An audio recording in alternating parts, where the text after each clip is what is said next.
Salut, c'est Johan de Podcast Science. Un petit mot pour vous dire que nous serons le samedi 27 et le dimanche 28 mai au festival Double Science à Paris. On enregistre une émission le samedi 27 à 14h30 dans le studio du Grand Control, près de Gare de Lyon. Et nous serons le lendemain à midi pour une rencontre entre des podcasteurs de science pour discuter avec vous. N'hésitez pas, c'est gratuit, il y a plein de vulgarisateurs très chouettes et on sera ravis de vous rencontrer. À ce week-end!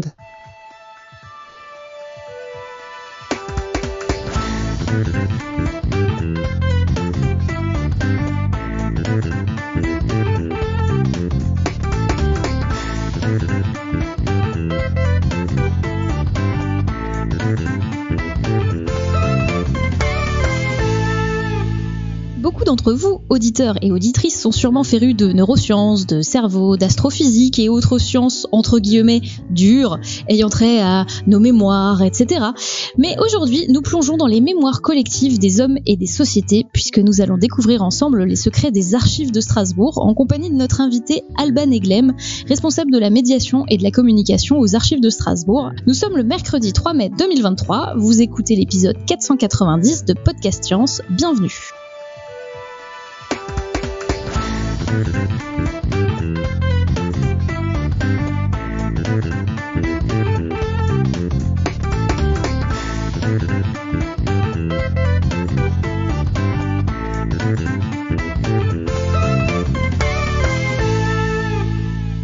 Et ce soir, c'est un épisode où il y a du beau monde, puisque nous avons avec nous Cléora depuis Perduville. Salut à tous. Nous avons Johan qui est là depuis Paris. Salut. Nous avons Nicotube depuis Chocolatineville, alias Toulouse.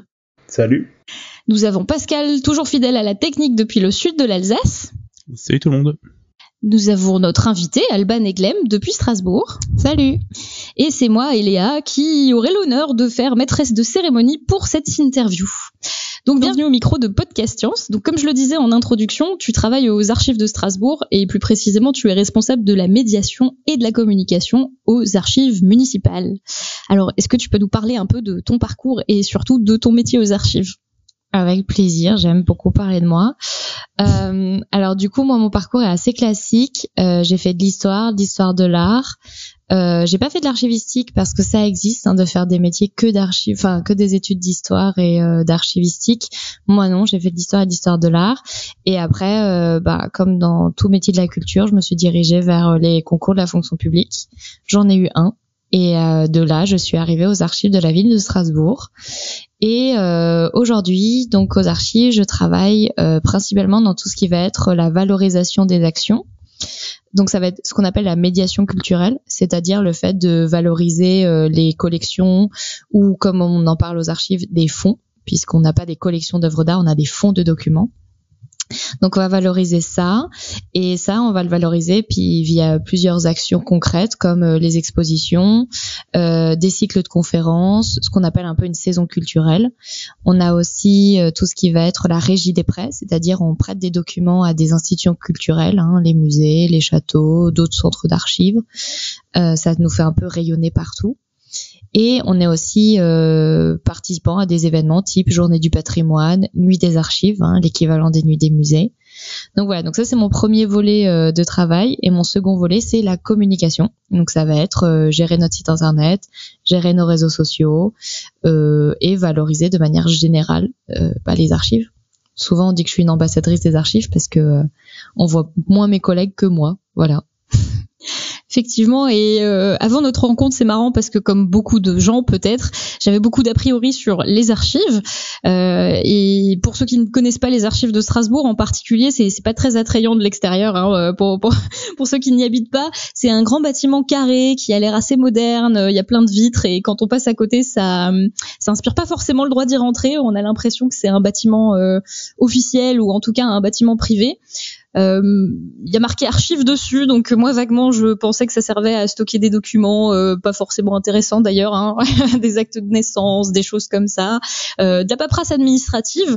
Et donc le jour où j'ai poussé la porte dans des circonstances dont on reparlera peut-être après, j'ai été vraiment surprise en trouvant des expositions, des photos, de l'accès à de la documentation très grand public. Alors est-ce que tu peux nous expliquer un peu qu'est-ce que c'est réellement les archives et qu'est-ce qu'on y trouve ? Alors ça me fait beaucoup rire parce que beaucoup de monde nous disent qu'on est juste un coffre-fort géant. Ils se rendent pas compte que il y a des gens à l'intérieur qui travaillent du lundi au vendredi et encore le dimanche après-midi. Et du fait de ces parois vitrées qui font miroir, on a plus de gens qui pensent qu'on est une scène de TikTokers parce qu'on a que des gens qui dansent décorés TikTok devant que des archives.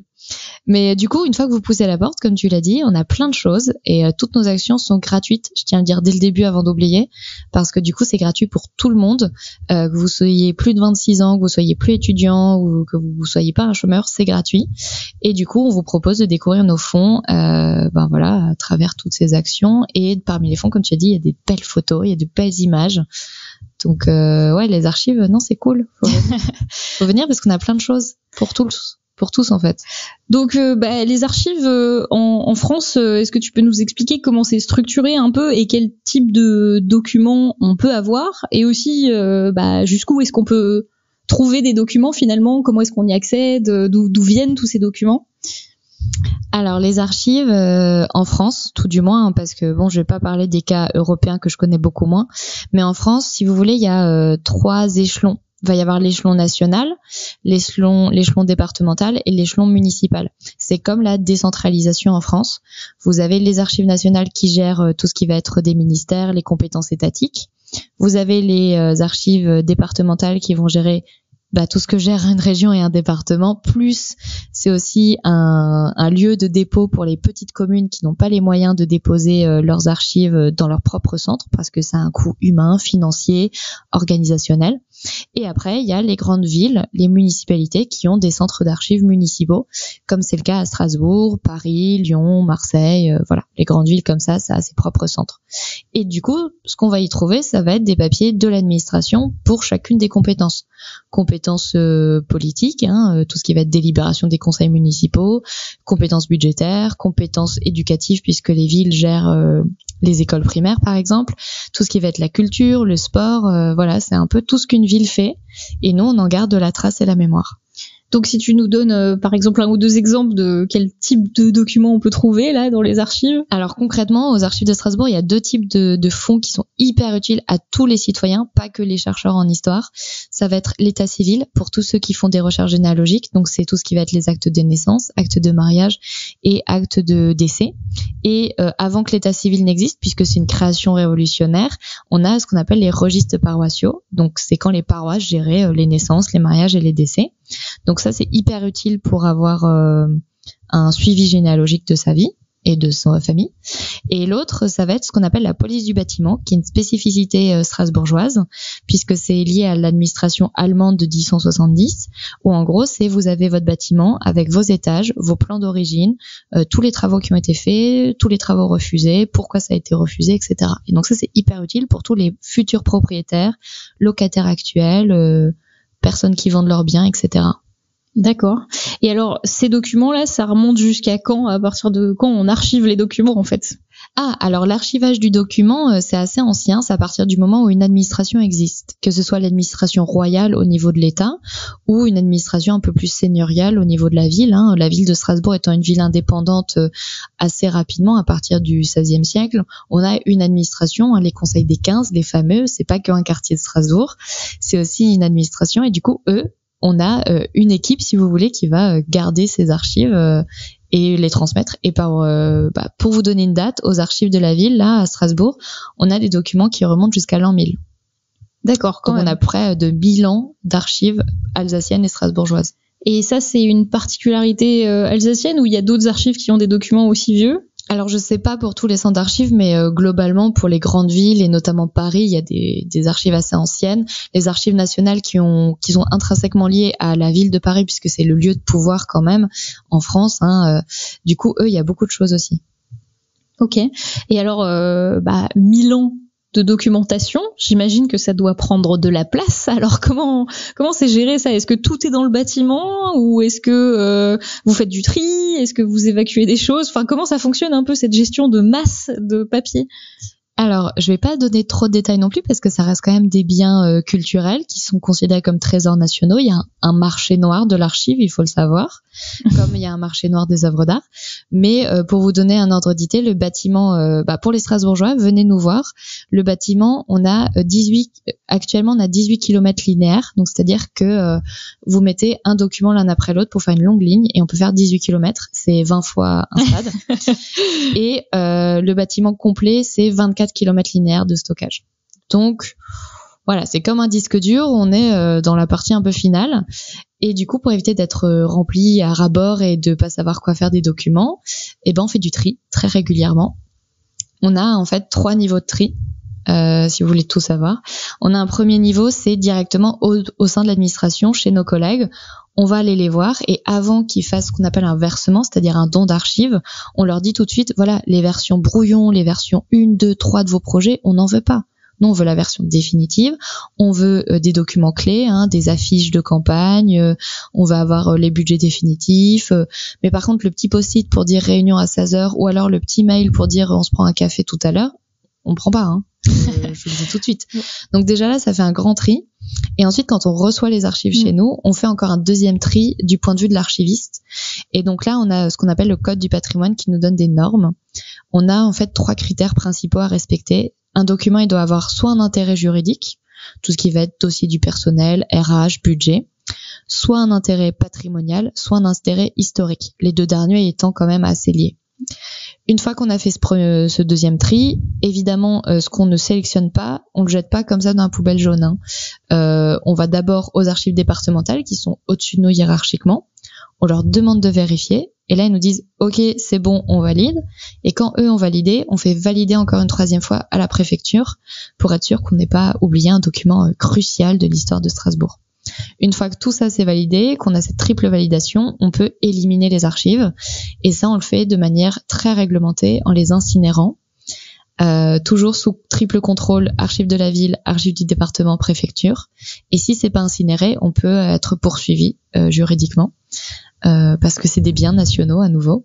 D'accord, donc personne peut récupérer un truc que vous voudriez malheureusement. brûler, quoi. Et par exemple, imagine toi t'es une collègue de la ville, tu me donnes ton dossier et finalement tu veux récupérer ce que j'ai dit que j'allais le jeter.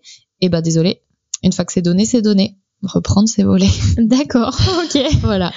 Ah, c'est assez strict, Cléora, t'avais une remarque aussi. Alors justement, au niveau de la quantité de toutes les archives par rapport à ça, il y a beaucoup de choses qu'on trouve aussi sur Internet. Est-ce que l'objectif final, ça sera que tout soit numérisé finalement? Alors, l'objectif final, ça va pas être la numérisation totale des archives, parce que d'une part, on est soumis au code du patrimoine, comme je disais avant, et qu'il y a des choses qui juridiquement doivent continuer d'être sur papier. Peut-être parce que le code du patrimoine n'est pas encore dans son siècle, j'en sais rien en termes de juridique, mais à l'heure actuelle, voilà, l'état civil par exemple, on continue d'avoir des registres papier remplis manuellement par un officier de l'état civil, même si après nous aux archives, on va numériser ces registres parce qu'ils ont une qualité essentielle en termes de généalogie et d'histoire locale. Pour autant, la numérisation, ça coûte cher. Ça demande des moyens humains, des moyens financiers. Et même si nous, aux archives de la ville de Strasbourg, on a beaucoup numérisé, on a à peu près numérisé 10 à 12% de nos fonds. C'est pas énorme dit comme ça, mais ça représente pas mal de documents. Et en fait, ça va être principalement des documents iconographiques, donc des images, des plans, des documents qui sont fragiles, des documents qui sont très grands, trop difficiles à manipuler, ou des documents essentiels. Si on les perdait maintenant, on serait pas mal embêté quand même. Donc si je reprends le kilométrage linéaire de 18 km linéaires, vous avez quand même numérisé presque 2 km, quoi. Ouais, c'est voilà, ça. Mais c'est principalement des photos, enfin des images, des plans. On a quand même 20 000 vues qui sont disponibles sur notre site internet en open data. Et c'est que les photos et les plans. Après, on a encore des documents, tout ce qui va être délibération du conseil municipal. Ça, c'est quand même essentiel aussi pour écrire l'histoire de Strasbourg d'hier à aujourd'hui. Donc ça aussi, on les a numérisés. On a numérisé l'état civil. Donc ouais, c'est pas mal ce qu'on fait. Mais comme dit, ça demande des moyens humains. Et à l'heure actuelle, on a une personne de mobiliser là-dessus. Ok. Il y a Joanne aussi qui avait une question. Oui, j'avais une question moi sur parce qu'en fait ce que tu as décrit là sur les archives nationales, départementales et municipales, ça laisse quand même beaucoup il y a des grandes administrations et des grandes entreprises, j'imagine, qui créent aussi beaucoup de contenu. Et est-ce qu'il y a par exemple des archives d'EDF ou des archives du ministère de l'économie ou du CNRS, et du coup est-ce que c'est eux qui s'en occupent eux-mêmes, ou est-ce que c'est donné au municipal, au national, par exemple? Alors effectivement, tous les ministères possèdent leur service d'archives. Faut vraiment le voir comme une sorte de grande pyramide. Donc du coup, au niveau de l'État, on a nos ministères qui chacun a produit sa documentation et et les services ont une vie, donc forcément ça produit des documents. Il y a un service d'archives qui est là pour conserver l'immédiat, et une fois que l'immédiat est fini, en fait que le dossier est clos, c'est basculé aux archives nationales. Elles sont vraiment là pour gérer les compétences étatiques et aussi pour conserver la mémoire des grandes... Alors je sais pas le statut officiel du CNRS, mais voilà, c'est quoi, un centre d'études, une sorte d'université, voilà, c'est cet équivalent-là. Et donc ça, c'est aux archives nationales. Après, les entreprises privées, du coup, l'État n'intervient pas, EDF, elle est encore un peu dans la SNCF, mais tout ça, ils ont leur propre service d'archives avec ce qu'on appelle, alors eux, ils gardent le titre pompeux anglais de Brand Management ou Heritage Management. Donc en gros, on va gérer la mémoire de l'entreprise, et on a beaucoup de grandes entreprises françaises qui valorisent leur travail et leurs archives de cette manière-là, comme l'entreprise Renault par exemple, les entreprises du luxe, Chanel, Hermès, beaucoup en fait ont des petits musées internes qui sont simplement des centres d'archives de leur mémoire et de leur patrimoine à eux. J'ai une petite question aussi par rapport aux autres archives. Il y a un projet d'internet qui tourne depuis bien longtemps, qui s'appelle sur le site archive.org, avec la Wayback Machine, qui permet de recharger, en fait, qui archive internet, énormément de sites internet, qui fait des copies à un instant T et qui permet de les remonter. Est-ce que c'est quelque chose qui a une valeur pour les archives, qui est considéré, ou c'est plus un jouet qu'autre chose? En fait, les sites internet qu'on archive, moi à l'heure actuelle, je sais pas si ça a une utilité ou pas. J'avoue que j'ai pas d'opinion là-dessus. Je trouve ça quand même intéressant de se dire qu'on peut voir les sites qui ont existé auparavant, à quoi ça servait, comment aussi l'évolution graphique, l'évolution technique aussi qu'il y a derrière. Et après, du point de vue des archives publiques, là, à l'heure actuelle, on n'est pas du tout dans cette méthode d'archivage pour l'instant. Ce que je disais, c'est qu'en fait, les archives numériques, électroniques, comme on les appelle, celles qui sont produites directement sur ordinateur, les Word, les PDF, tout ce qu'on utilise au quotidien aujourd'hui, ça fait à peine une quinzaine d'années que les archives de Strasbourg se préoccupent de leur archivage, en sachant qu'on était les pionniers, faut quand même le signaler. Mais donc du coup, ça prouve quand même que c'est très récent et que surtout, on est en plein apprentissage, en pleine construction de la méthodologie, et que ça, c'est au quotidien. Je vois mes collègues, c'est tous les jours, ils innovent, ils trouvent un nouveau process, une nouvelle méthode. Donc on n'y est pas encore là pour l'instant.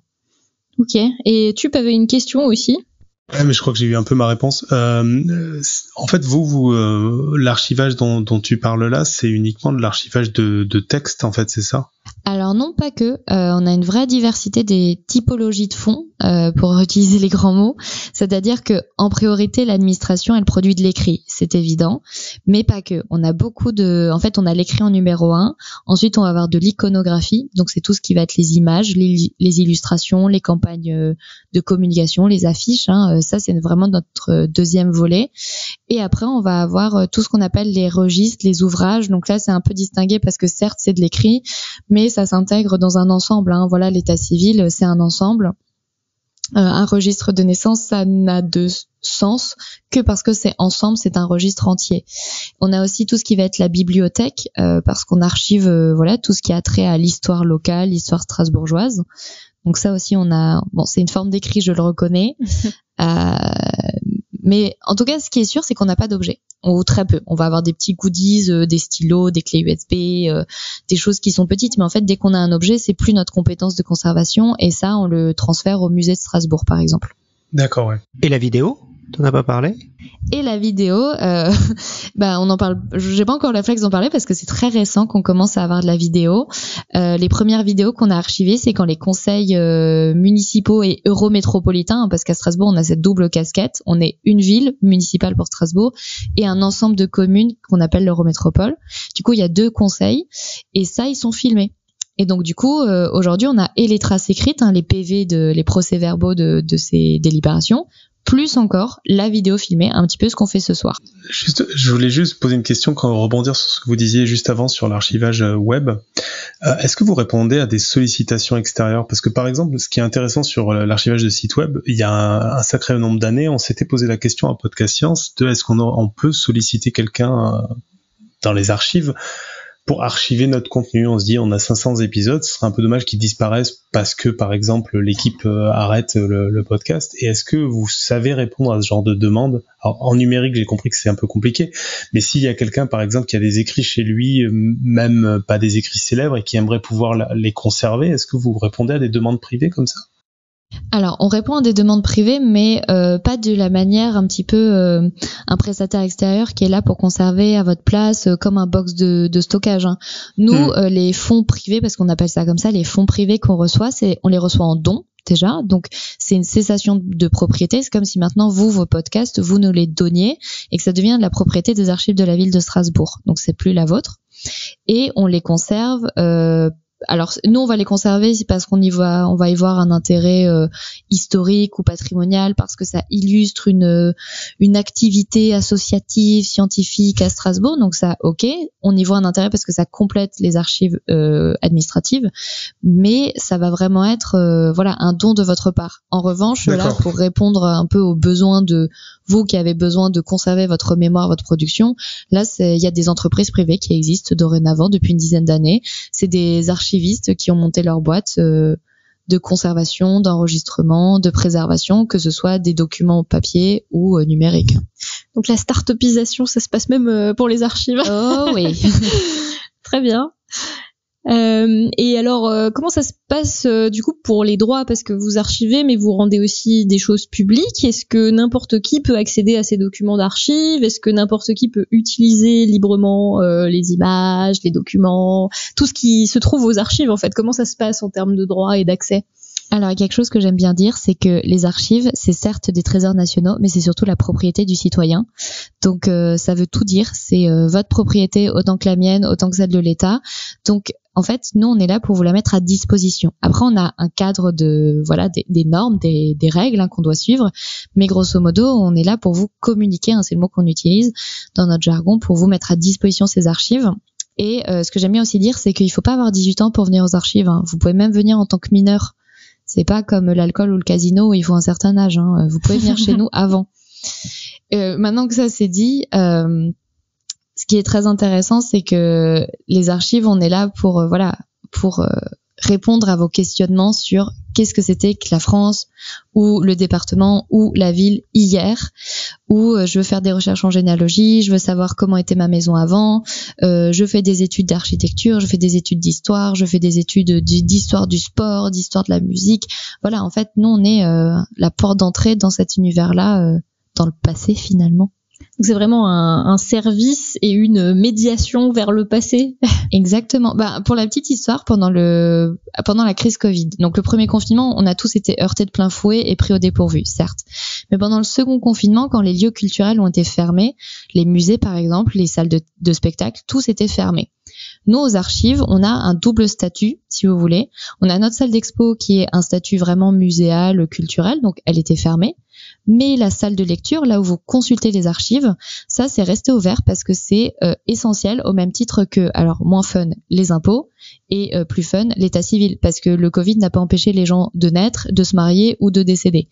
Donc du coup, l'état civil, c'est resté un service essentiel, ouvert, pendant tout le temps de la crise, et nous aussi. Cléora avait une question du coup.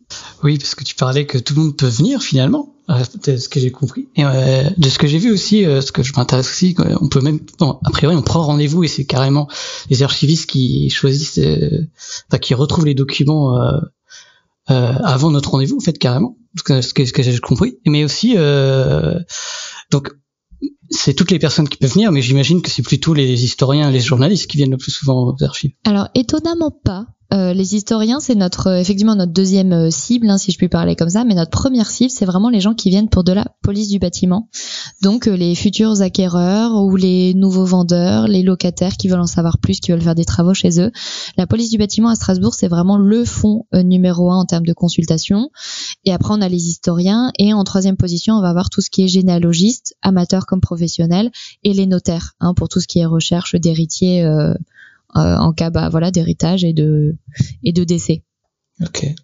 On avait une toute petite question dans la chatroom. HK s'interroge dans la chatroom, est-ce que c'est vraiment tout le monde, même les pas forcément citoyens, vraiment tout le monde peut aller aux archives? Tout le monde. On accueille aussi, parfois on accueille des citoyens étrangers de l'Union européenne ou même d'ailleurs. On a souvent des chercheurs canadiens, américains. On a déjà eu des chercheurs de Hongrie, de Pologne qui viennent parce que leur sujet de recherche, on ne sait comment ça se retrouve à croiser l'histoire de Strasbourg ou l'histoire des grandes personnalités strasbourgeoises, les cardinaux de Rohan, des princes allemands qui sont passés par Strasbourg.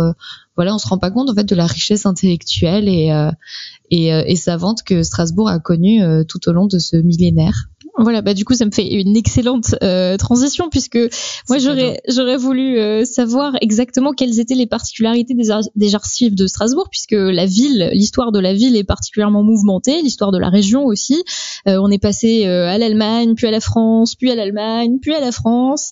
J'arrive même plus à compter et je me souviens même plus des dates, mais qu'est-ce que ça génère en fait dans les traces d'archives? Est-ce qu'on a perdu des choses? Est-ce qu'on a rajouté des choses qui ne sont pas à nous ou qui sont plus allemandes? Comment ça se passe? Alors la première chose à dire, c'est qu'avec ces allers-retours entre la France, l'Allemagne, nos archives elles sont bilingues. Donc ça, il faut bien l'avoir en tête qu'en fonction de la période de votre centre d'intérêt de recherche et de la période concernée, vous avez des archives en allemand ou en français. Et on a aussi des archives en latin parce que pendant longtemps, le latin, c'était la langue administrative, surtout au Moyen-Âge, ou dans les registres paroissiaux catholiques. Là, on va avoir du latin. Mais voilà, il faut s'armer de courage entre l'allemand, le français, le latin et puis les versions anciennes de chacune de ces langues, avec la graphie qui va avec. C'est une des premières particularités. Et parmi les secondes particularités, ça va être que quand on était allemand au 19e siècle, il faut bien comprendre que la France, telle qu'on la connaît aujourd'hui, c'est l'héritière du 19e. C'est la modernité du 19e siècle, c'est celle qu'on a encore aujourd'hui en termes d'administration et de gestion de l'État. Et donc du coup, nous, entre 1870 et 1918, l'Alsace et la Moselle sont allemands. Donc du coup, ça a un impact sur notre... il n'y a pas que le Concordat en fait comme conséquence aujourd'hui. On a aussi le fait que des services entiers de l'administration allemande aient continué d'exister dans l'entre-deux-guerres, puis après la Seconde Guerre mondiale, comme notamment, j'y reviens à ma police du bâtiment. Okay. C'est une spécificité alsacienne et mosellane. Vous n'allez pas retrouver de police du bâtiment à Toulouse, à Paris, à Brest. Voilà, là-bas, vous avez le cadastre et c'est tout. D'accord, donc la police du bâtiment, les spécificités de ça par rapport au cadastre Le cadastre, en fait, c'est le terrain, c'est la terre, alors que la police du bâtiment, c'est le bâti sur cette terre. D'accord, ok. Donc, à Strasbourg, votre terrain, oui, ça peut être utile pour ceux qui sont en bisbille avec leurs voisins, mais le plus essentiel pour les nouveaux acheteurs ou les locataires, c'est de savoir est-ce que ce mur est porteur, où sont les gaines électriques, comment était agencée la cave avant qu'elle soit séparée en plusieurs caves individuelles. Voilà, la police du bâtiment, c'est quand même 150 ans d'histoire du bâti et d'architecture en Alsace. D'accord, donc on peut retrouver la moindre trace de changement dans le plan de nos caves sur 150 ans. Exactement. Okay. Bon, après, il faut que votre maison date d'il y a 150 ans pour les plus anciennes. Là, les immeubles des années 30, ça c'est une super découverte. Les bâtiments qui datent des années 2000 à nos jours, il y a un peu moins de choses parce que aujourd'hui on demande moins de choses aussi. On est plus précis et du coup il y a moins de documents qui sont sollicités auprès du particulier. Ok.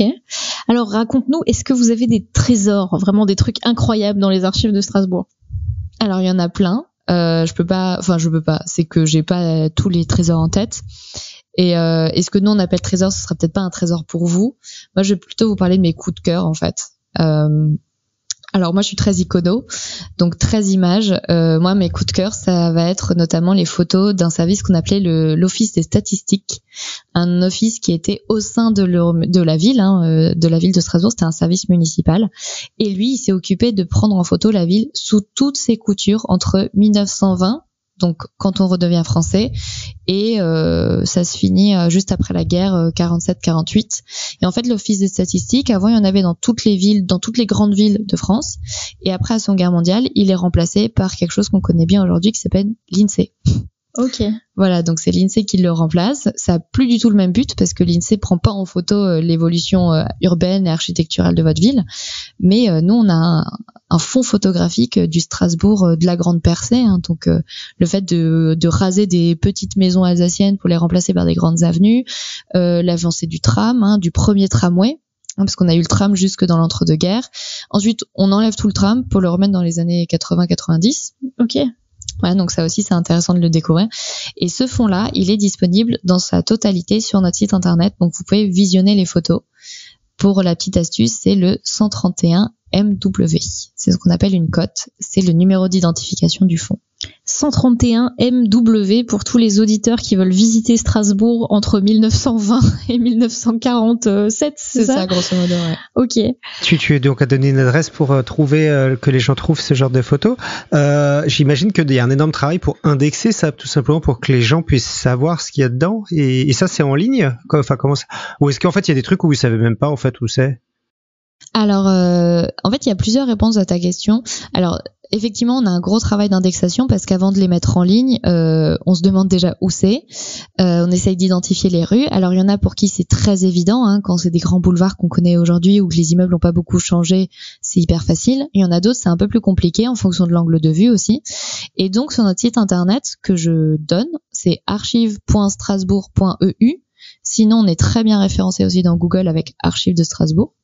Donc quand vous arrivez sur notre site et que vous regardez les photos, parfois on n'a pas trouvé d'identification et là vous pouvez faire ce qu'on appelle de l'indexation participative ou collaborative et du coup nous envoyer vos suggestions en mode je reconnais c'est telle rue de tel quartier et si en plus vous avez une preuve, par exemple un lien Maps, un lien vers une page internet qui on reconnaît bien la rue, c'est encore mieux. Et quand vraiment personne ne sait, on dit juste vue de Strasbourg ou vue de ville. Et on préfère ne rien dire que dire une bêtise. Ok. Je pense que la question de Joanne portait aussi sur l'indexation en général, en fait, de tous les types de documents, pas seulement de ce fond-là, en fait. Comment ça marche ce système de cotes et comment tu retrouves les bonnes cotes et est-ce qu'il y a des choses qu'on ne peut plus jamais retrouver dans les archives parce qu'elles sont mal rangées ou pas indexées? Alors tout est indexé. En fait, dans les archives, on a 5 étapes, 5 missions principales. Je vous ai parlé de la collecte, c'est quand on va chercher les documents chez nos collègues ou dans des entreprises privées qui nous font des dons. Une fois que c'est arrivé, on fait ce qu'on appelle le classement. Donc c'est le moment où on va trier, ce que je vous ai expliqué au début. Et une fois que ce tri est fait, avec ce qu'on garde, on va à chacun leur donner un numéro d'identification. Dans un premier temps, il est temporaire et ensuite il va être définitif. Et cette troisième étape, c'est ce qu'on va appeler la conservation. Donc, c'est que tout ce qui a un numéro une cote, c'est comme ça qu'on appelle ça. Tout ce qui a une cote va être mis en boîte et le but, c'est de ne plus jamais perdre ces boîtes. Parce qu'un document qui n'est pas coté, c'est un document qui est perdu, clairement. Un document qui a été coté, puis changé de numéro, puis recoté, c'est un document où on s'arrache les cheveux dessus. Mais dans l'ensemble, on n'en perd pas trop. Ok, ça a l'air d'être un casse-tête effectivement. Joanne, tu voulais rajouter quelque chose? Non, ok. Et donc, avec tous ces documents qui sont bien rangés, etc., est-ce qu'il vous arrive de faire encore des découvertes, de tomber sur des trucs qui n'étaient pas archivés ou de tomber sur quelque chose qui n'a jamais été vu? Est-ce que ça vous arrive souvent d'avoir ce genre de choses? Alors, j'ai envie de dire que l'archiviste, il oublie vite. Il y a presque un Alzheimer du métier dans le sens où en fait il y a tellement de choses qui rentrent, on se rend pas compte mais à titre semestriel on accueille jusqu'à 600 mètres cubes de documents. Ça c'est pour la version papier et c'est plusieurs téras de documents en version numérique. Et ça c'est que pour l'administration. Après il y a encore les achats de cartes postales, de photos, les dons de documents privés. Et donc tout ça, ça nous fait une quantité en fait assez énorme de documents. Et on n'est que 25 agents aux archives de la ville, faut aussi l'avoir en tête. Okay. Du coup, on a un peu cette capacité où on va coter les documents, on va les ranger, les conserver, les mettre à leur place. Hop, c'est indexé, c'est dans le logiciel de traitement, super. Et en fait, 3-4 ans après, on redécouvre les documents. Là, moi, en travaillant sur l'exposition dont je parlerai après et en travaillant avec Eléa, j'ai redécouvert des fonds iconographiques de plantes du jardin botanique de Vienne pour la période 1900-1910, qui étaient juste magnifiques, des grands formats de plantes séchées. Enfin voilà, on redécouvre le trésor. Ouais, et donc si tu devais donner une proportion ou une estimation du nombre de documents qui sont un peu inexplorés, c'est-à-dire ils rentrent et personne les a jamais ressortis pour vraiment les regarder, t'évaluerais ça à quelle proportion? J'ai au moins envie de dire la moitié. Ok. La moitié parce que il y en a beaucoup, c'est des documents purement administratifs et si on n'a pas une recherche précise, ils vont pas ressortir. Voilà, si vous travaillez sur, là avec l'année olympique qui se profile l'année prochaine, on ressort beaucoup de choses sur le fond des sports, les piscines, la création de l'iceberg, la patinoire de Strasbourg, les politiques un peu comme sport santé, voilà. Donc là, ça revient, mais sinon, ça faisait peut-être 10 ans, 15 ans que certains documents n'avaient pas été touchés. Ouais, ok. Et donc il y a une question dans la chatroom, c'est est-ce que vous organisez du coup des expositions pour mettre en valeur ces trésors? Donc je pense que tu as plein de choses à dire sur cette question. Et la réponse est oui. On organise une à deux expos par an, qui est accompagnée, chaque expo est accompagnée d'un livret ou d'un catalogue, ça dépend de la quantité de documents et puis de la périodicité aussi de l'expo. On a des expos courtes, 2-3 mois, et les expos plus longues qui vont faire 6 mois. Et en ce moment, on a une grosse expo, qui dure qui a ouvert mi-mars et qui se finira le 16 juillet sur la botanique et un personnage un peu connu en Alsace qui s'appelle le pasteur Jean-Frédéric Oberlin.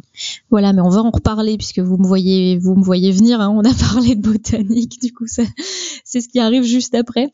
Alors sur vos initiatives de communication, vous avez effectivement des expos qui sont toujours hyper intéressantes, avec des thématiques très variées en fonction de l'actualité aussi de la ville, que vous essayez de mettre en perspective avec l'actualité.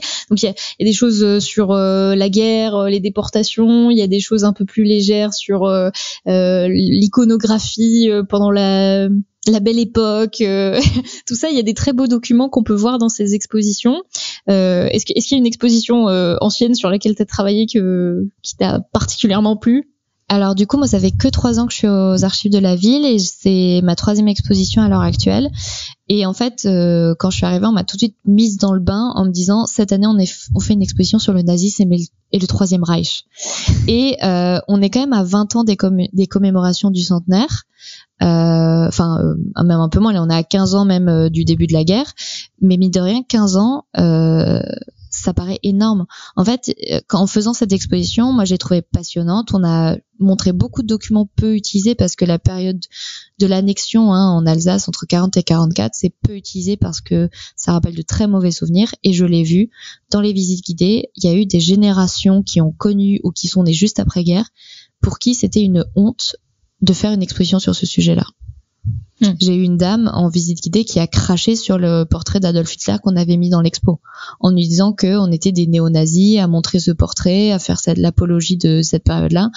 Donc c'était un souvenir assez fort et en même temps, du point de vue des scolaires qu'on accueille, c'était formidable parce que faut aussi avoir conscience que les nouvelles générations là qui ont 10-15 ans à l'heure actuelle, ils ont pas eu des grands-parents qui ont connu cette guerre.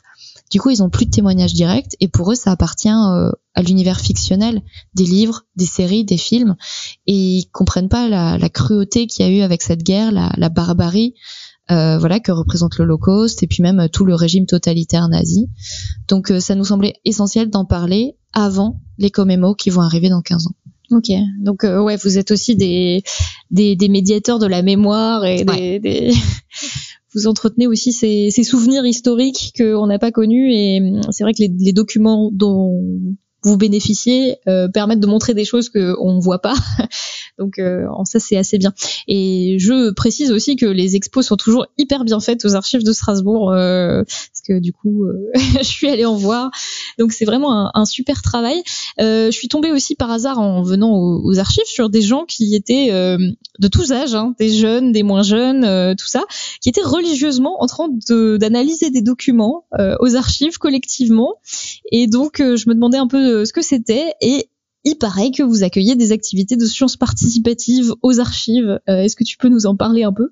Alors effectivement, on travaille avec des associations qui ont des sujets d'études qui peuvent être un peu pointus par rapport au grand public, mais on a notamment une association qui travaille sur les sceaux. Donc c'est les petits cachets en cire qui vont signer et attester. Enfin voilà, c'est une forme de signature pour les chartes et les édits anciens, surtout au Moyen-Âge pour les fonds qu'on a chez nous. Et donc ces sceaux, il faut les identifier, faut les décrire, faut les indexer, et puis l'idéal c'est de créer une base de données. Et donc ça c'est un travail beaucoup trop colossal pour les archives. Et cette association le fait pour nous. On les adore. Merci s'ils nous écoutent ce soir. Donc c'est Sigilla. Sigilla étant le mot latin latin pour dire sceau. Et donc du coup eux ils viennent de temps en temps pour dépouiller les fonds, identifier, photographier, indexer. Et c'est un travail formidable. Donc c'est génial, il y a vraiment des citoyens qui peuvent s'impliquer sur ce programme et aller analyser des sceaux. Alors j'imagine que pour les gens qui y vont, c'est aussi l'occasion d'apprendre des choses historiques sur la façon qu'on avait de signer des documents, sur des périodes historiques. Et c'est hyper intergénérationnel, donc il y a des documents en allemand, en latin, etc. qui sont décortiqués par des personnes plus âgées qui connaissent. Enfin c'est vraiment un travail collaboratif, intergénérationnel, et je trouve ça hyper intéressant. Donc voilà, si ça intéresse quelqu'un de monter des programmes de sciences participatives sur les archives, à mon avis il y a de la matière, et les archives de Strasbourg sont prêtes à vous accueillir, je pense. Avec grand plaisir. Alors du coup, vous vous direz peut-être, auditeurs, pourquoi un épisode sur les archives à Podcast Science tout d'un coup, comme ça ? Il faut dire que Alban et moi, on s'est pas rencontrés totalement par hasard cette année. Donc l'histoire complète, si vous la voulez, comme quoi le monde est bien fait des fois. Il y a une petite association qui gère un jardin partagé à Strasbourg, les jardins du Landsberg, qui est juste à côté des archives. Il m'avait sollicité pour faire une petite découverte des plantes du jardin, et il se trouvait qu'il se tramait un petit projet du côté des archives, celui de mettre en valeur les documents liés à une figure importante du patrimoine alsacien, le pasteur Oberlin. Et donc on s'est rencontrés, on a parlé un peu de botanique, et on a commencé à travailler ensemble. Alors tout d'abord sur cette exposition, est-ce que tu peux nous parler un peu du personnage du pasteur Oberlin, de sa vie, de ce qu'il a laissé aux archives, et pourquoi vous faites une exposition sur cette personne en fait ? Alors du coup, je vais commencer par le plus simple, c'est qui est le pasteur Jean-Frédéric Oberlin, surtout pour les non-alsaciens, parce qu'en Alsace, on retrouve pas mal de noms de rues, de noms de lycées à son nom, d'écoles, parce qu'en fait, c'est un pasteur qui a vécu il est né en 1740, il décède en 1826, donc déjà là, rien que ça, c'est qu'il vit longuement, et en plus, il vit entre 50 milliards d'époques politiques en France, c'est-à-dire qu'il va connaître la chute de la monarchie absolue, il connaît la Révolution française, la Terreur, le Directoire, la Première République, le Consulat, le Napoléon Ier et l'Empire, la chute de l'Empire et le regain de la monarchie, de la monarchie en France, quasi monarchie parlementaire à ce moment-là. Et en fait, il va décéder juste avant l'abdication de Charles X. Donc c'est hyper intéressant d'un point de vue historique d'avoir un personnage qui a vécu toutes ces époques, qui était en plus en capacité de relater ces événements et les échos que ça a eu entre Paris et l'Alsace. Donc ça, c'est intéressant déjà de ce point de vue-là. C'est un pasteur, donc c'est un homme éclairé. Il appartient au siècle des Lumières. Il a énormément de lubies et de passion. La botanique en fait partie évidemment, mais aussi les sciences dures, les mathématiques, l'astrologie. Il va s'intéresser aussi à la géographie, à l'histoire, à la médecine, à des choses un peu plus anecdotiques comme la physiognomonie. La physiognomonie, explique-nous un peu. Voilà, personne ne sait trop ce que c'est. C'est en fait l'étude des traits de caractère à partir de votre visage. Est-ce que un front grand, ça signifie que vous êtes intelligent ou que vous êtes dégarni ? Est-ce que des oreilles tombantes, c'est un signe de confiance ou de méfiance ? Un menton avancé, c'est un signe d'ambition ou alors un autre signe péjoratif. Voilà, c'est un peu une ambivalence à chaque fois. Donc ça le passionne aussi. Et voilà, pour l'Alsace, il est aussi très connu parce que il serait l'inventeur des écoles maternelles mixtes. Et ça, c'est pas rien quand même, puisque maintenant on a des écoles maternelles partout en France.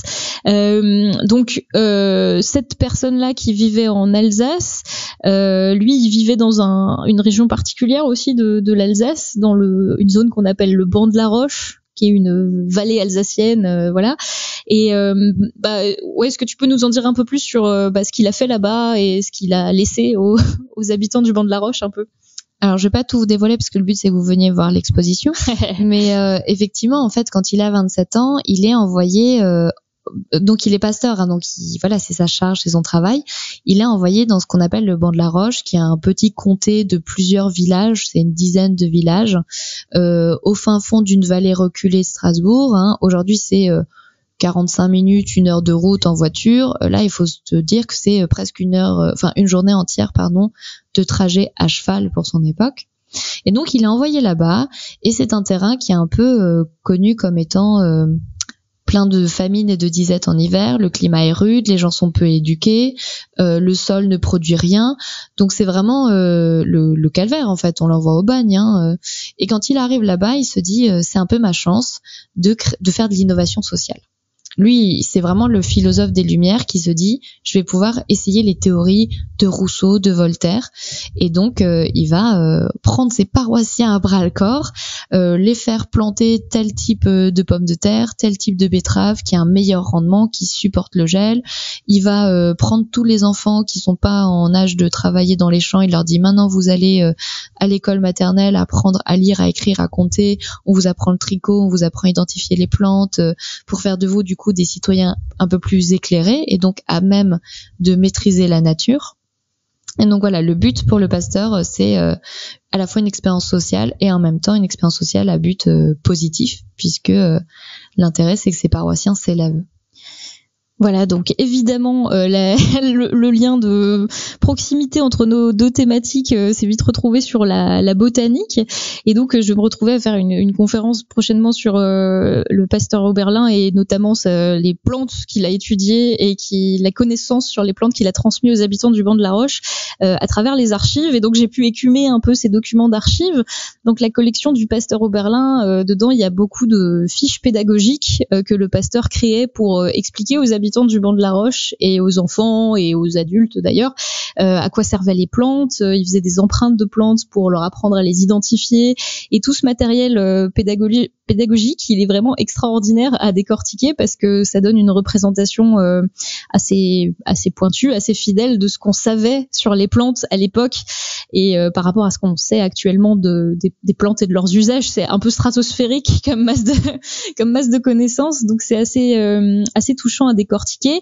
Il y a pas mal de correspondances aussi entre ce pasteur du fin fond d'une vallée et des enseignants de la faculté de Strasbourg, des enseignants qui reconnaissent d'ailleurs que les citoyens de cette vallée perdue sont hyper cultivés par rapport à la populace de Strasbourg, qui se disent que quand même il a vachement bien travaillé pour éduquer les gens. Donc il y a pas mal de choses comme ça, et j'ai pris beaucoup de plaisir à aller voyager dans ces archives et découvrir des choses. Donc j'encourage aussi les gens qui auraient un peu de curiosité pour aller voir des choses du passé à y aller, à consulter des fonds, quoi. Donc pour revenir un peu sur Oberlin, est-ce que tu peux nous parler un peu de cette expo qui a démarré, jusqu'à quand elle a lieu, qu'est-ce que vous y avez mis un peu, sans tout dévoiler évidemment, puisqu'il faut que les gens aillent la visiter, et surtout nous parler peut-être de comment vous avez construit cette exposition et qu'est-ce que ça a demandé comme travail en fait. Alors le point de départ de l'expo, c'est vraiment donc le fonds Oberlin, comme on l'appelle, qui est un fonds privé qu'on a obtenu à la ville parce que beaucoup des descendants d'Oberlin ont fait des dons entre les années début du XXe siècle, entre deux guerres et encore après dans l'après-guerre, l'après-Seconde Guerre mondiale. Et donc tous ces dons sont arrivés à la ville de Strasbourg, et la ville a dit tout ce qui est en papier, tout ce qui relève vraiment des archives, ça part aux archives, et tout ce qui est les objets, ça part au musée alsacien. Il faut déjà comprendre ça. Et en fait, il y a 30 ans, en 1993, une grosse expo rétrospective sur l'œuvre d'Oberlin, mais alors l'œuvre totale, a été montée par les archives et le musée alsacien pour célébrer ce pasteur et aussi célébrer la création d'un nouveau musée qui s'appelle le musée Oberlin, qui est au Banc de la Roche. Donc le village, c'est Waldersbach. C'est très alsacien comme nom. Et donc à Waldersbach, vous pouvez découvrir l'œuvre du pasteur directement dans la maison où il a vécu. Mais en attendant, en 93, voilà, l'idée c'était de faire une grosse expo qui réunirait et les papiers et les objets et de parler de toutes ses passions et de toute son œuvre. Et nous, on s'est retrouvés 30 ans après, on s'est dit, mais en 30 ans, le fond a été très peu touché, très peu manipulé. Les gens qui connaissent le pasteur vont jusqu'à Waldersbach, mais ils savent pas qu'aux archives, on a des documents aussi. Et on s'est dit, voilà, c'est le moment. 2023, c'est pas une année c'est pas une année olympique, c'est pas, y a rien cette année, si je puis dire. C'est pas une année de Comémo. Du coup, on s'est dit, on va s'amuser et essayer de convoquer le printemps un peu plus tôt en faisant une expo sur les plantes et Oberlin. Voilà, et pour une fois qu'une structure, quelle qu'elle soit, parle de botanique, on va pas cracher dessus.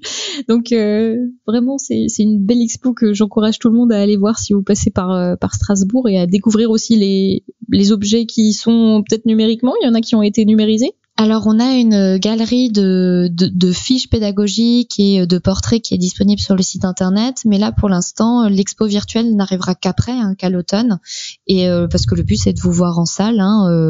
C'est ouvert jusqu'au 16 juillet, on est ouvert du lundi au vendredi plus les dimanches après-midi. On a un cycle de conférences auquel tu vas intervenir, Eléa. Je te donne rendez-vous le 8 juin. Et avant ça, le 11 mai, donc dès la semaine prochaine, on en a une sur vraiment les herbiers du pasteur, par la conservatrice et directrice du musée Oberlin qui viendra en parler directement. Et en plus de tout ça, moi je fais des visites guidées, donc on a plusieurs dimanches où je vous retrouve pour vous faire découvrir l'œuvre du pasteur.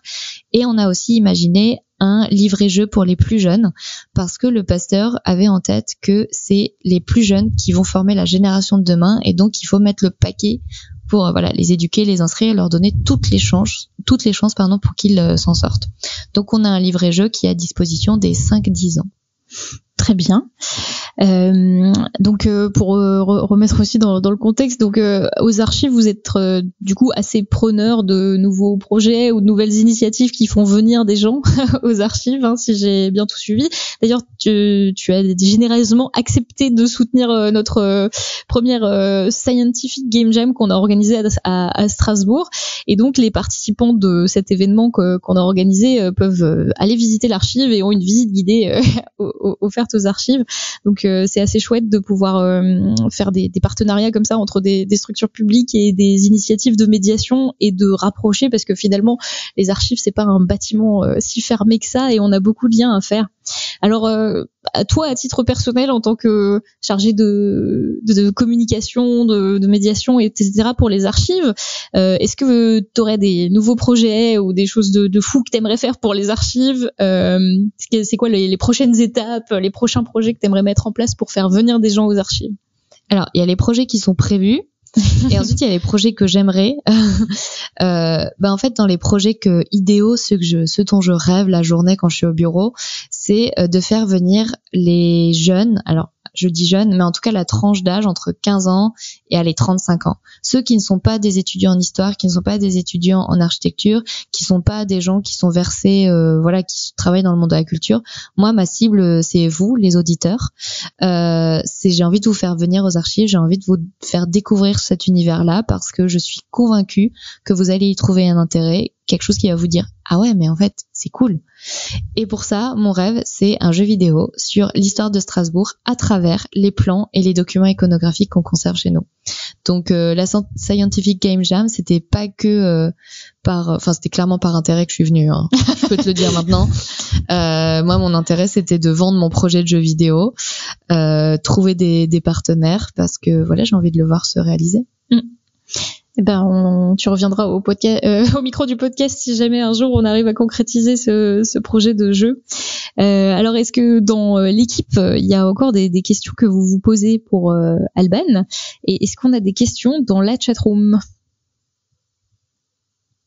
Je crois que il n'y a pas eu plus de questions que ça dans la chatroom. Et moi, ça me fait penser à un jeu sur la Seconde Guerre mondiale, il me semble, qui était très connu il y a pas longtemps, qui a été fait. T'as le titre en tête ou non?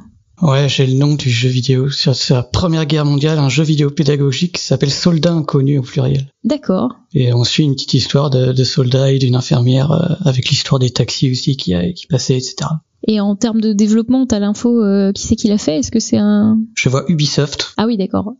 Ouais. Il y a un studio derrière, Ouais. quoi. C'est Ouais. pas développé en interne par une archive. C'est une étape au-dessus déjà, ouais. Bah après, je me dis que l'environnement des archives, enfin, c'est un vrai puzzle, c'est un vrai jeu de piste de se retrouver dans les documents. Donc ça se prêterait carrément à des jeux d'enquête, des jeux de piste, des choses comme ça. Alors l'escape game aux archives, c'est en train d'arriver. Alors nous on n'y est pas encore aux archives de la ville, mais nos voisins et collègues, les archives départementales d'Alsace, ont déjà fait des sessions d'escape game. Et après on a les archives départementales ou municipales, enfin celles qui sont situées à Toulouse en tout cas. Ils ont aussi fait des sessions d'escape game, notamment lors de la nuit des archives ou des journées du patrimoine. Donc oui, des activités un peu ludiques, ça arrive. Voilà, ce que je veux dire, c'est peut être polémique, mais en tout cas, on a un train de retard par rapport aux musées, ça c'est clair. Les musées, c'est un peu les chars d'assaut de la culture, ils ont les moyens. Voilà, c'est sexy un musée, faut le dire. Les archives beaucoup moins. Donc eux, ils ont beaucoup innové, et là, nous, on est en train, de prendre le chemin en route en termes de médiation et d'action ludique. Ok. Bon, on va pas nécessairement se mettre dans la politique du truc, mais enfin le patrimoine en général, c'est un peu moins financé que le musée. Ils ont moins de moyens pour mettre en place des activités de médiation, quoi. Bah, les musées aussi ont des difficultés financières, donc on se soutient en fait mutuellement. Et en tout cas, au sein de la ville de Strasbourg, c'est un véritable réseau culturel qui existe. Et là, pour l'année prochaine, je vous donne en exclu. On a prévu une expo sur un sujet que je garde encore secret, et on va travailler avec le TAPS, donc le théâtre de Strasbourg, pour avoir des visites théâtralisées. Au lieu d'avoir une visite guidée simple avec moi, ce sera une visite théâtralisée avec une troupe. Trop bien, ça donne envie de suivre les actualités des archives de Strasbourg. J'avais une petite question qui aurait peut-être eu plus sa place dans la première partie, mais est-ce que par rapport aux archives, le RGPD a pu poser un problème? Alors oui. Alors un problème, je sais pas si c'est le bon mot, mais en tout cas le RGPD a apporté des précisions sur certains flous juridiques qui pouvaient exister. Alors, je fais juste une petite parenthèse pour les auditeurs qui ne sont pas familiers avec les abréviations. Pascal, peux-tu nous expliquer le terme RGPD? Règlement général sur la protection des données. Qui notamment impose aux structures un ensemble, enfin qui donne un cadre assez rigide et strict sur la collecte, la conservation et l'exploitation des données personnelles. Le truc le plus voyant, la conséquence la plus voyante du RGPD, c'est depuis son lancement, vous êtes obligé, dès que vous allez sur un site, que vous êtes obligé de dire que vous consentez à l'exploitation de données et que vous acceptez les cookies. Voilà. Bah alors du coup, très concrètement sur notre site, les gens peuvent l'accepter ou accepter ou refuser les cookies. Voilà, donc s'ils le refusent, ils peuvent quand même continuer à accéder au site. Alors en fait, c'était plus par rapport aux données personnelles qui peuvent figurer dans les documents que vous archivez. Oui, alors ça je m'en doutais. C'est là où le RGPD est moins fort que le code du patrimoine. En fait, le RGPD chez nous, il va intervenir surtout pour les données à caractère personnel des usagers qui viennent consulter. Donc là, effectivement, on a un peu revu notre manière de conserver. Alors nous, on n'exploite pas vraiment les données parce qu'on fait pas encore de newsletter, on n'envoie pas d'offres promotionnelles à nos usagers. On conserve juste les infos pratiques pour les contacter au cas où, et surtout les documents qu'ils consultent. Parce que je vous ai dit au début que les documents d'archives, c'est un bien national, un trésor national, qu'il y a un marché noir qui existe. Et il y a plusieurs années de ça, plusieurs décennies, on avait des vols d'archives. Et du coup, cette traçabilité de la consultation, ça, c'est une donnée que le RGPD n'a pas encore pris en compte et que nous, par exemple, on conserve ad vitam aeternam parce qu'en fait, de savoir qu'il y a 50 ans, Monsieur Muller a consulté tel document et qu'il est revenu 50 ans après et comme par hasard, ça disparaît, ça nous donne une piste pour l'enquête. Donc ça, c'est le RGPD sur les utilisateurs. Et après, le RGPD dans les documents en eux-mêmes, comme je l'ai dit, c'est le document du patrimoine qui prend le dessus, le code du patrimoine, qui prend le dessus, parce que dans l'état civil, je prends mon cas classique de données à caractère personnel, vous avez quand même des noms, prénoms, adresses, date de naissance, éléments sur les parents, hein, pour les actes de naissance, les adresses, les métiers, etc., les signatures. Et ben tout ça, c'est soumis à ce qu'on appelle les délais de communicabilité. C'est-à-dire que l'acte de naissance aujourd'hui, il est communicable dans son entièreté que 100 ans après sa rédaction. Donc là, on est en 2023. Vous, en tant qu'usager, vous pouvez consulter que jusqu'en 1922. Et donc là, le RGPD, c'est compatible avec le Code du patrimoine dans le sens où il y a une protection. Il n'y a pas d'exploitation, hein, par derrière. C'est juste c'est une mise à disposition des infos. Et voilà, on s'assure que les gens nés en 1940, 50, 60, des gens qui sont encore en vie aujourd'hui, ce soit pas nocif pour eux. Voilà, on les protège comme ça. Je sais pas si c'est clair comme réponse. Oui, c'est très clair. Ah, c'est vrai qu'il y a aussi des correspondances, des choses comme ça entre des gens des fois dans des trucs privés. Enfin, je sais pas. Alors la correspondance, ça fait aussi partie des flous juridiques. Le Code du patrimoine est très strict pour tout ce qui va être les données de l'administration. Mais la correspondance, c'est une donnée finalement à titre perso. Donc une fois qu'elle est versée à l'archive, enfin au centre d'archives, en soi, des correspondances, je dis récentes, mais pour nous récentes, c'est les années 90-2000. Hein. Voilà, des choses des années 90-2000, on les communique telles quelles. Ok. Ça, parce que la correspondance, voilà, c'est un document qui a été rédigé entre deux personnes. Et nous on est juste le conservateur. En fait, la question m'est venue quand je me suis baladé tout à l'heure pendant le dossier, enfin pendant l'interview, sur le site des archives rapidement, et j'ai vu parler de choses d'affaires de police. Et je me suis dit, oula, il y a peut-être des données sensibles que les protagonistes ont peut-être pas trop envie qu'elles soient diffusées et disponibles à tout un chacun. Alors normalement tout va bien. Parce que ces données de police datent de mémoire, on est jusqu'aux années 1830. Donc normalement les protagonistes ne sont plus là aujourd'hui. D'accord. Mais oui, les affaires de police vraiment contemporaines, très récentes, là à l'heure actuelle déjà c'est coté, c'est mis dans sa boîte, mais c'est pas encore mis en ligne. Et surtout il faut bien distinguer la communication en salle de lecture de la diffusion sur Internet. La diffusion, c'est encore d'autres délais selon le Code du patrimoine. Et la communicabilité, donc la communication en salle de lecture, voilà, c'est dans un cadre fermé. C'est pas comme un médiathèque où vous venez, vous empruntez votre livre, vous partez avec. Là, on vous met le document à disposition, vous le lisez, mais vous pouvez pas partir avec. Vous pouvez certes prendre des photos, et là, on peut pas vous empêcher de faire un usage malveillant de cette photo, mais on peut pas le diffuser ensuite sur Internet, nous. Pas tout de suite, en tout cas. Ok. Il y a une question dans la chatroom qui reprend aussi un peu ce que tu disais au début, mais quelqu'un qui demande est-ce qu'il n'y a pas des archives régionales? Donc est-ce que tu peux juste rappeler un peu quelle strate d'archives il peut y avoir, et peut-être les spécificités de ce qu'on y trouve éventuellement? Là du coup je vais reprendre les lois de décentralisation des années 80 qui a abouti à la loi NOTRe de 2016.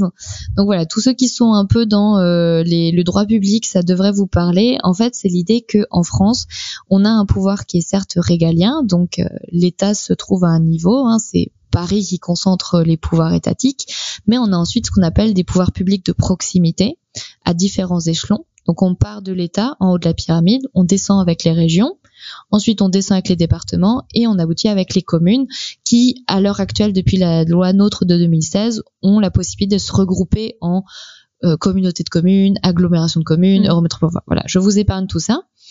Et l'idée, c'est que les services publics administratifs suivent cette pyramide. Donc on va avoir en haut les archives nationales pour tout ce qui va être grandes compétences de l'État, les ministères, les universités, les personnalités publiques type président, conseil d'État, sénateur, député. Voilà, c'est ce niveau-là de compétences. Ensuite, on va avoir les régions, elles sautent parce que les régions, c'est un regroupement un peu plus chimérique que le département qui est plus proche. Du coup, les régions, elles n'ont pas de centre d'archives, ça tombe à l'échelon du département. et chaque département a son centre d'archives et qui est là pour conserver la capacité, en fait, les compétences administratives du département.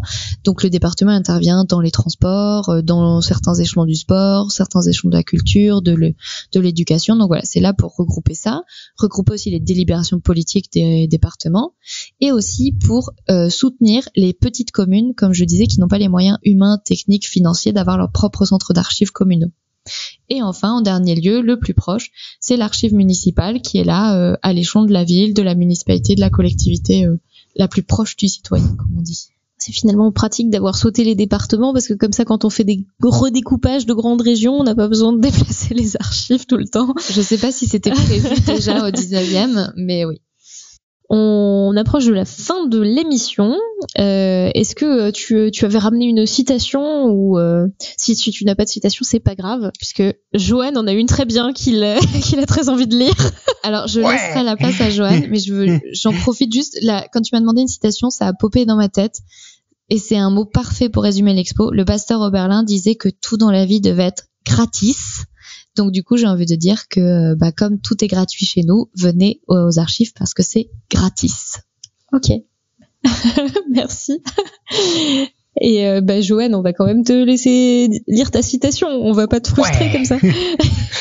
Alors c'est une citation de Karl Popper qui dit « Il n'y a pas d'histoire de l'humanité, il y a seulement un nombre indéfini d'histoires de toutes sortes d'aspects de la vie humaine. » Et l'une d'elles est l'histoire du pouvoir politique. Celle-ci est élevée au rang d'histoire du monde, mais ceci, je l'affirme, est une offense à toute conception décente de l'humanité. Très bien. Laissons un petit silence pour laisser aux auditeurs le temps d'intégrer cette phrase.